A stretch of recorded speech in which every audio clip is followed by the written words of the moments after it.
Hello students, मेरा नाम है श्वेता। स्वागत करती हूँ आप सभी का मेरे इस यूट्यूब चैनल लखनऊ लर्निंग में। लिसनर्स, आज के इस वीडियो में हम बिजनेस ऑर्गेनाइजेशन के टॉपिक बिजनेस एनवायरनमेंट के बारे में जानेंगे कि बिजनेस एनवायरनमेंट क्या होता है। तो आइए स्टार्ट करते हैं। वीडियो अच्छा लगे तो do like, share and subscribe.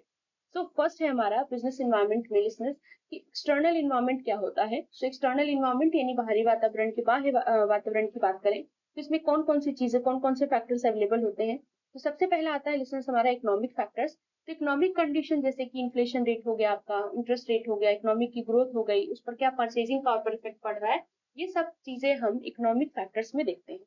Political और लीगल फैक्टर्स में जैसे गवर्नमेंट की पॉलिसी चेंज हो जाए तो बिजनेस पर क्या, बिजनेस के एनवायरमेंट पर क्या इफेक्ट पड़ेगा, रेगुलेशन चेंज हो जाए, political stability can effect business operation, भाई बहुत इफेक्ट पड़ता है इन सारी चीजों का। अगर टैक्स लॉज हैं, क्या क्या जो भी सिस्टम चल रहा है, लेबर लॉज है, ट्रेड रेस्ट्रिक्शंस है, तो इन सभी चीजों का हमें ध्यान रखना पड़ता है। नेक्स्ट आता है हमारा social and cultural factors. Social and cultural factors की बात करें लिसनर्स तो societal trends, cultural norms, demographic challenges, ये सब कंज्यूमर के बिहेवियर और प्रेफरेंस पे बहुत ज्यादा इफेक्ट डालते हैं। इसमें आपकी वैल्यूज को अगर मान लीजिए शिफ्ट कर दिया, लाइफस्टाइल चेंज कर दी, पॉपुलेशन डेमोग्राफिक, तो ये सारी की सारी चीजें हमारे सोशल एंड कल्चरल फैक्टर्स में इन्वॉल्व होती है। नेक्स्ट आता है हमारा टेक्नोलॉजिकल फैक्टर्स, यानी टेक्नोलॉजी से रिलेटेड कुछ चीजें हैं। जैसे एडवांस टेक्नोलॉजी क्या करती है, नए नए अपॉर्चुनिटीज लाती है, चैलेंजेस लाती है बिजनेस के लिए। मान लीजिए कोई बिजनेस है और वो अपने प्रोडक्ट जो है, जो भी उसके पास टेक्नोलॉजी थी उसके बेसिस पर बना रहा था, अचानक से नई टेक्नोलॉजी आई और उसने सारी चीजें चेंज कर दी। अब उस चीज को लोग ज्यादा प्रेफर कर रहे हैं, तो आपकी पुरानी वाली तो आउटडेटेड हो गई, बेकार हो गई। सो क्या होता है कि टेक्नोलॉजिकल फैक्टर्स बहुत इफेक्ट डालता है बिजनेस के एनवायरमेंट पर। तो इसमें क्या क्या चीजें हो सकती हैं, डिजिटल टूल्स में इनोवेशन आ जाना, ऑटोमेशन हो जाना, आईटी का इंफ्रास्ट्रक्चर, सारी चीजें आती हैं इसमें। नेक्स्ट आता है हमारा इन्वायरमेंटल फैक्टर्स।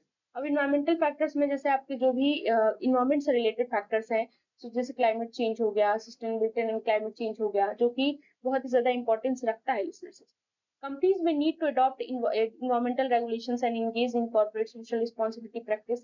जो कंपनीज होती हैं उनको इन्वायरमेंट से रिलेटेड जो भी रूल्स एंड रेगुलेशंस है वो किस तरीके से करना है ताकि हमारे इन्वायरमेंट पे ज्यादा इफेक्ट ना पड़े, वो भी देखना पड़ता है उनको। अपनी कॉर्पोरेट सोशल रिस्पांसिबिलिटी में भी उनको इंगेज रहना पड़ता है। नेक्स्ट आता है लिसनर्स हमारा कॉम्पिटिटिव फैक्टर्स। कॉम्पिटिटिव फैक्टर्स, जितने भी फैक्टर्स आप देख रहे हैं सब के सब एक्सटर्नल इन्वायरमेंट में आते हैं लिसनर्स। मैं आपको बता दूं बिजनेस इन्वायरमेंट के बेसिकली दो पार्ट्स में बेसिकली जब हम डिवाइड करते हैं तो पहला हमारा एक्सटर्नल होता है, दूसरा हमारा इंटरनल होता है। तो एक्सटर्नल की बात अभी तक हम कर रहे थे। सो कॉम्पिटिटिव फैक्टर्स में क्या क्या आते हैं चीजें, इसमें हम कॉम्पिटिटर्स की प्रेजेंस स्ट्रेटेजीज को देख सकते हैं, मार्केट सैचुरेशन देख सकते हैं, एडवांटेजेस कितना चल रहा है, पोजीशन क्या है, वो सारी चीजें हम इसमें देखते हैं।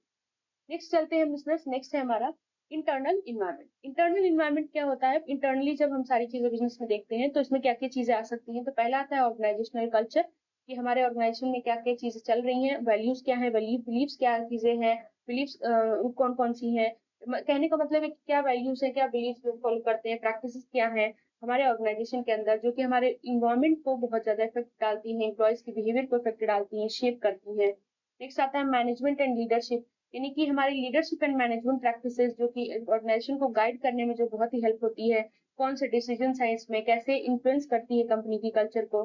नेक्स्ट आता है रिसोर्सेज, यानी कि availability and management of resources such as financial capital, human capital, physical asset, यानी कि जो हमारे फाइनेंशियल कैपिटल है, ह्यूमन कैपिटल, फिजिकल एसेट्स है, ये सब कैसे हमारे बिजनेस पे इफेक्ट डालती है। ऑपरेशनल एफिशिएंसी है, इसमें आपका इंटरनल प्रोसेस आ जाता है। इसमें प्रोडक्शन, लॉजिस्टिक और क्वालिटी कंट्रोल की हम बात करते हैं कि प्रोडक्शन कितना हो रहा है, कैसे हम इसको इनहेंस अच्छा कर सकते हैं, क्वालिटी कैसी है इसकी। नेक्स्ट आता है innovation and research and development.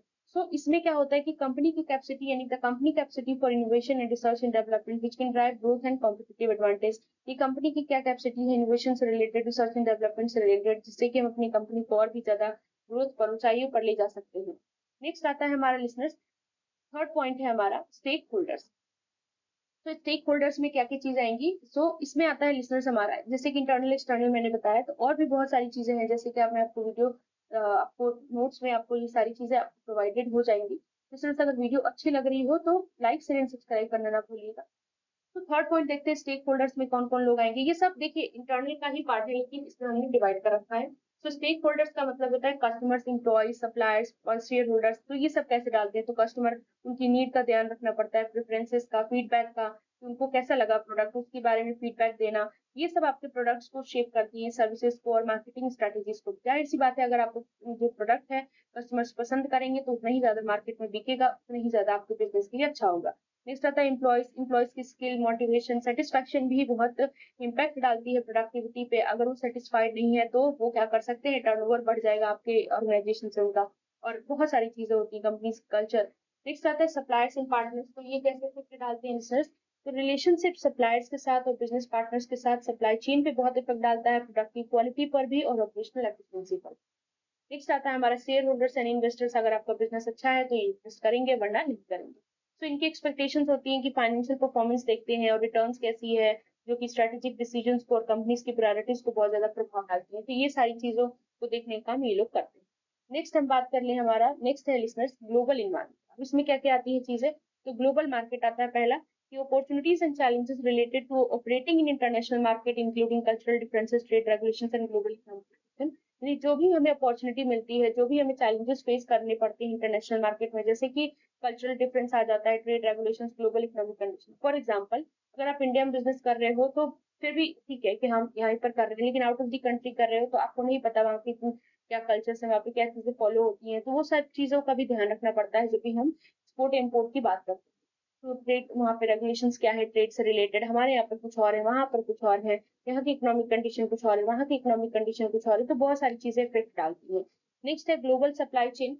अगर सप्लाई चेन की बात करें तो managing and optimising supply chain that span multiple countries and regions, यानी कि इस चीज को मैनेज करना बहुत सारी कंट्रीज में, रीजन्स में बहुत बड़ा टास्क है लिसनर्स। इंटरनेशनल कॉम्पिटिशन, अब इसका क्या मतलब होता है कि navigating competition from global players and adapting to international market dynamics. हम सब जानते हैं कि हमारे जब, अगर हम सिर्फ अपने डोमेस्टिक लेवल की बात करें तो फिर भी ठीक है, लेकिन जब हम आउट ऑफ द कंट्री की बात करते हैं तो हम खुद अपनी कंट्री को रिप्रेजेंट कर रहे हैं, तभी हम गुड्स को सेल या परचेज करते हैं बिजनेस। तो ये बहुत ही ज्यादा इसमें देखना पड़ता है, इंटरनेशनल कॉम्पिटिशन भी बहुत, डोमेस्टिक तो है, इंटरनेशनल भी बहुत।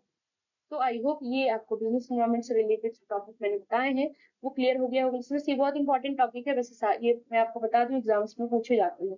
सो लिसनर्स, अगर वीडियो अच्छी लगी हो तो लाइक शेयर सब्सक्राइब करना ना भूलिएगा। हमारे व्हाट्सएप ग्रुप से जरूर जुड़े, उसमें जो भी व्हाट्सएप ग्रुप का नंबर दिया हुआ है उससे जुड़े, ताकि आपको पीडीएफ मिल सके इन सारी चीजों का, वो भी फ्री ऑफ कॉस्ट। तो जिसको भी चाहिए वो वहां से आकर के ले सकता है। Thank you.